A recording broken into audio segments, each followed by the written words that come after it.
Tanggapan ng NBI ang liaison officer ng Royal Canadian Mounted Police ang katumbas ng FBI sa Amerika. Ito ang di magbigay ng pahayag sa harap ng kamera. Nakiling na naman doon. Pero pinagtirman niyang nais nilang Oy, Beatrice! sa NBI at matiyak ang seguridad ng mga naarestong Canadian. Oh, sinabi na huwag maglalagay dyan sa delikado eh. Ayon sa NBI, Yung mahulog babagsakan yung kapatid ko eh. mula sa kanilang mga counterparts sa Amerika at kumain ng Interpol na may banta sa buhay ng mga naarestong suspect, partikular kay James Diaz. Dalawang veteranong Mexico-Lao mula sa Philippines ang inupahan kumulo ng Mexican drug cartel para patayin si Diaz dahil kumulo sa pulsehan sa droga. Hinili ng NBI na wag mulang ipakita mukha ng mga umuloy mercenaryo para di makusada ang operasyon laban sa mga ito. We are taking extra security measures in relation to the threat. Pagkilihin mo dyan sa iyo.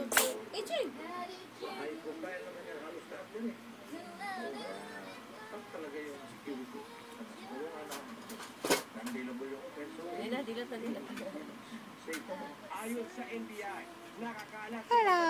perang nakuha How are you, Humphrey? Betty Boo? How are you there? Wanna go back to Dubai? Wanna go with Mama? Come. Get up. Come on. We'll be leaving. Come on. Wanna go there? Let's go back to Dubai. Everybody's waiting for you, honey. Get up. Come on. Come on.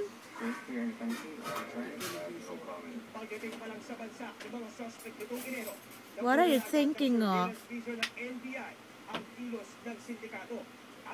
Where's your dad? Where's your dad? Ang isang bagong uri ng droga na kung tawagin ay crack cocaine, pinaghalong shabu. Mommy, I'm hungry. I'm hungry. Mga flavoring tulad ng grace, cherry at fruit beer. It's very alarming. Meron na hinahalo nga daw sila para to lessen the effect. Bukod sa pagpapaitin sa magbabantay sa kanilang mga